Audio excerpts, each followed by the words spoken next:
in some ways, alternative curriculum puts a label on something which is a big part of human experience, which is exploring, following your nose, and going towards learning experiences that engage you. It's not just about pleasing your teacher, it's about learning and opening up the landscape for exploration of different topics really relaxes a student often.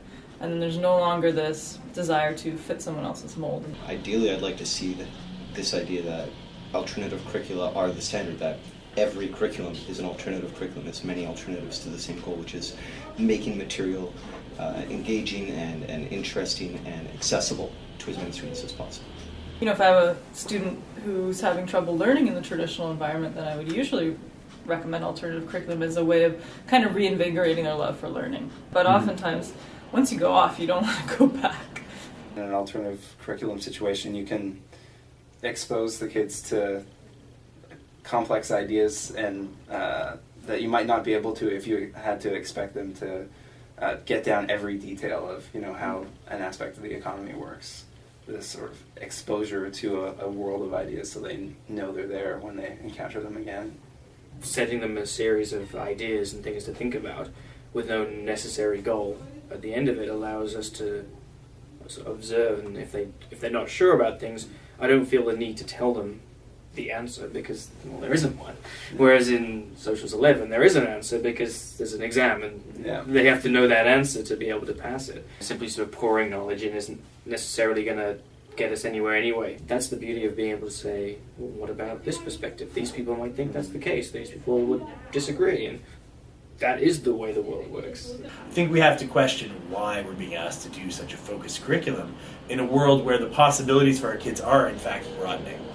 We did this 3-day experience in the city. It was called the Scavenger Hunt. Oh, yeah. And we divided the kids up into teams, and we gave them this ridiculous list of tasks. Things like get a picture with a Vancouver Canuck, take a picture of food you bought from a French person, but the food cannot be French.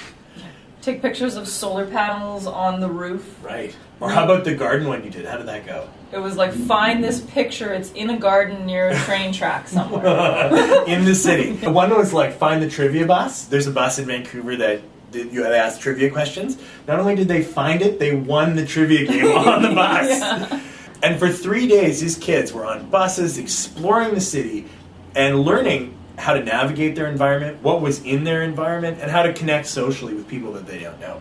And that experience is something, in fact, I had a request from a kid today that was like, when is the next scavenger hunt? That experience meant something to them, and it bought us some currency in terms of them being willing to dive into more traditional work. This is valid. This is a learning experience.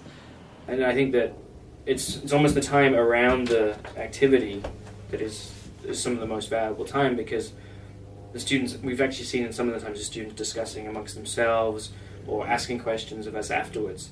And I think that's somewhere where it's not necessarily everybody has certainly had a light bulb go on, but more that they felt, okay, well, we've been discussing this and I've kind of understood a little bit about it, but I want to ask more. And I think that, you know, in some ways just getting a student to a point where they want to ask a question is pretty successful in itself. One huge success story, and I think it's a great story because it shows you how simple this really is a student that was, you know, not succeeding in school due to various social, emotional, and academic issues.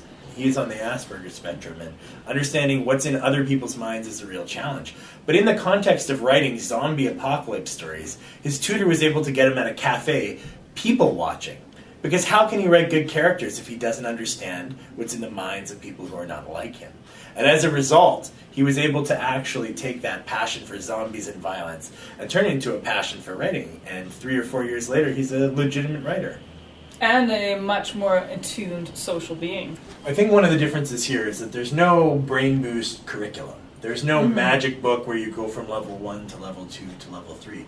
Instead, the people we hire are the best in the biz. And a big part of our job, as me as a coach and you as a case manager, is just staying out of their way and making sure they actually have the room to be the creative, totally goofy guys they are. The curriculum of everyday life is around you right now, wherever you are watching this video. In fact, this very video you're watching is an opportunity for you in your family to discuss alternative curriculum. And so that's what I would say, at least, is look around, watch TED Talks, go to movies, and make sure that every moment of your life is not spent dotting the I's and crossing the T's, but thinking about the meaning of what you're doing and what you can take from it. So it's not really that hard if you just unpack the layers of what you're supposed to do and allow your child's passion and interest to lead. Take your passions and go with them. It's quite simple.